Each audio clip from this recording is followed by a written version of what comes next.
Okay, இப்போ நம்ம பார்க்க போகிறது பார்த்திங்கன்னா எக்ஸசைஸ் 2.6ல் 9th சம் பார்க்குறோம். கொஷின் பாருங்கள். A man repays a loan of rupees 65,000 by paying rupees 400 in the first month and then increasing the payment by 300 every month. How long will it take for him to clear the loan? அதாவது question என்ன சொல்லியிருக்காங்கன்னா, ஒரு ஒரு லோனை வந்து பே பண்ணுறாரு. 65,000 loan. Okay, அந்த 65,000 அவர் வந்து க்ளோஸ் பண்ணுறதுக்கு எப்படி பே பண்ணுறாருனா, ஃபஸ்ட் மந்த் வந்து 400 ருபீஸ் பே பண்ணுறாரு.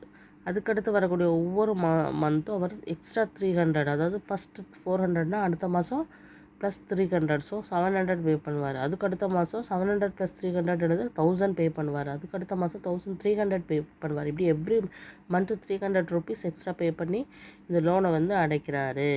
ஸோ இப்போ அந்த 65,000 அதாவது 65,000 இந்த மெத்தடில் அவர் வந்து க்ளோஸ் பண்ணுறதுக்கு எவ்வளோ மந்த் எடுத்துக்கிடும், அதாவது எவ்வளோ நாள் ஆகும், how long will it take for him to clear the loan அப்படின்னு சொல்லி கேட்டிருக்காங்க.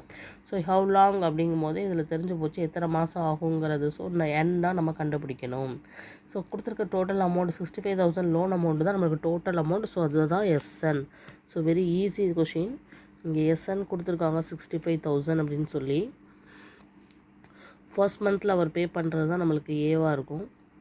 ஸோ எவ்ரி மந்த் அவர் வந்து 300 ருபீஸ் இன்க்ரீஸ் பண்ணுறாருங்கிறது தான் நம்மளுக்கு டியாக இருக்கும். ஓகேவா, இதுதான் கொஷின்லேருந்து நம்ம எடுத்து எழுதுறது. இந்த மெத்தட் தான் தெரியணும். ஸோ ஹவு லாங் இட் அப்படிங்கும்போது என் கண்டுபிடிக்கணும். ஓகேவா, ஸோ இந்த டேட்டாஸ் ஃபஸ்ட்டு கண்டுபிடிக்க ஃபார்முலா அப்படின்னா எஸ்என் ஃபார்முலா தான். So n/2 × a 2a + n-1 × d. அப்போ நம்ம சப்ஸ்டியூட் பண்ணுவோமா ஒவ்வொரு வேல்யூவா. 65,000 = n தெரியாது, 2 × a வந்து 400 + n-1 × d வந்து 300. இப்போ இதை சிம்பிளிஃபை பண்ணால் நம்மளுக்கு n வேல்யூ கிடச்சிரும். அது எப்படி பண்ணுறோன்னு பாருங்கள்.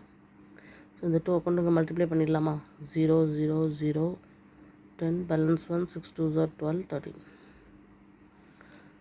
13 n இது வந்து 800 + 300n - 300. ஸோ சிம்பிளாக தான் போய்கிட்டு இருக்கு இப்போதைக்கு. ஸோ n × 800 - 300 வந்து 500 + 300n. ஸோ நெக்ஸ்ட் ஸ்டெப்பில் என்ன பண்ணுறோன்னு பாருங்கள். இதை உள்ளே கொண்டு போய் மல்டிப்ளை பண்ணுறோம். So 500n + 300n². இப்போ எல்லாமே பெரிய வேல்யூவாக இருக்குது. இவ்வளோ பெரிய வேல்யூவை சால்வ் பண்ணுறது கஷ்டம். ஸோ டிவைடட் பை 100 போட்டோன்னா நம்மளுக்கு சிம்பிளாகிடும். 1300 = 5n + 3n² ஆயிரும். ஏன்னா எல்லாமே 100ஆல் டிவைட் பண்ணிட்டோம். இப்போ இந்த ஈக்குவேஷன் ஃபார்மேட்டில் நான் எழுதுகிறேன். ஸோ இங்கே இருக்க 1300 அந்த சைடு போகும்போது -1300 போகும் =0. இப்போ இந்த ஈக்குவேஷனை நம்ம ஃபேக்டரைசேஷன் மெத்தடில் நம்ம ஃபாலோ பண்ணணும். இங்கே 3 இருக்குது, இங்கே 1300 இருக்கிறனால இது ரெண்டையும் மல்டிப்ளை பண்ணி எழுதுகிறோம். மைனஸ் இருக்கிறனால மைனஸையும் போடுதோம். 30 30 3 3 9 3. இங்கே நம்மளுக்கு +5 வேணும். அப்போ மல்டிப்ளை பண்ணால் 3900 வரணும், ப்ளஸ் பண்ணோன்னா 5 வரணும்.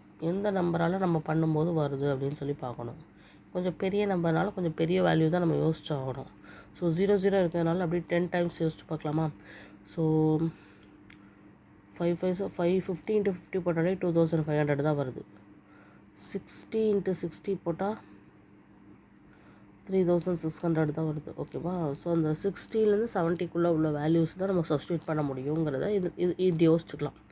பிகாஸ் இந்த நம்பர் பெரிய நம்பராக இருக்கிறனால அதை மைண்டில் வச்சு தான் நம்ம யோசிக்க முடியும். 60 × 60 3600 தான். ஆனால் அதை விட இது பெருசாக தான் இருக்குது. அப்போது 60க்கு மேலே 70க்குள்ளே போகலாம். 70 வரை கூட போகணுன்னு இல்லை. அப்போ எந்த 2 நம்பர் போடும்போது நமக்கு 5 வரணும். ஸோ எப்படி வருதுன்னு பாருங்கள். கொஞ்சம் யோசிச்சு ஒவ்வொன்றா ட்ரை பண்ணி தான் பண்ணணும். நான் எப்படி பண்ணுறேன்னு பாருங்கள். 65 × 60 போட்டு பார்க்குறேன். அப்புறம் இங்கே வந்து ப்ளஸ் இருக்கனால பெரிய நம்பர் ப்ளஸ்ஸாக தான் இருக்கணும். அதனால் சின்ன நம்பரை மைனஸ் ஆக்கிடுறேன். இப்போ இது ரெண்டையும் மல்டிப்ளை பண்ணி பாருங்கள். இந்த வேல்யூ வருதான்னு பார்க்கணும்.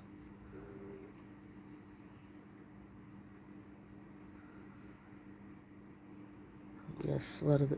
ஓகே, ஸோ இதுதான் நம்மளுக்கு n. ஸோ அங்கே 3 இருக்கிறதுனால அதாவது 3ஆல் நம்ம டிவைட் பண்ண வேண்டியது இருக்கும். 2 3 6. ஸோ n எப்படி எழுதுறேன்னு பாருங்கள். n + 65/3 ஒரு வேல்யூ, இன்னொரு n வந்து n - 20. ஸோ இது தனித்தனியாக எடுக்கும்போது n + 65/3 = 0 தனியாக எடுக்கலாம். இங்கே n - 20 = 3 0ன்னு எடுக்கலாம். இங்கே வந்து மைனஸில் வரும். So this is not possible.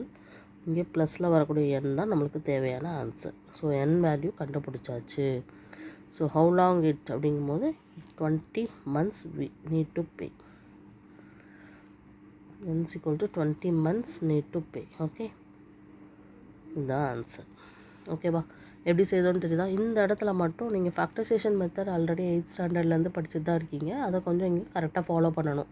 கொஞ்சம் பெரிய நம்பராக இருக்கிறதுனால இந்த மல்டிப்ளிகேஷன் நம்பரை கொஞ்சம் யோசிச்சு பார்க்கணும். ஓகேவா? மல்டிப்ளை பண்ணி பார்க்கணும். Okay, thank you.